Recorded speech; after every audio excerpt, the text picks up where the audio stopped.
ఏ వేళనా వైభోగం కళ్యాణం కమనీయం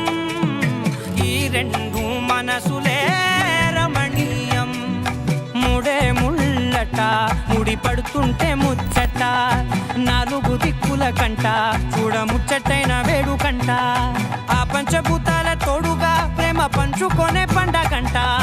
ఆరరుగల నిండుగా ఇది నూరెళ్ళ పచ్చని పంట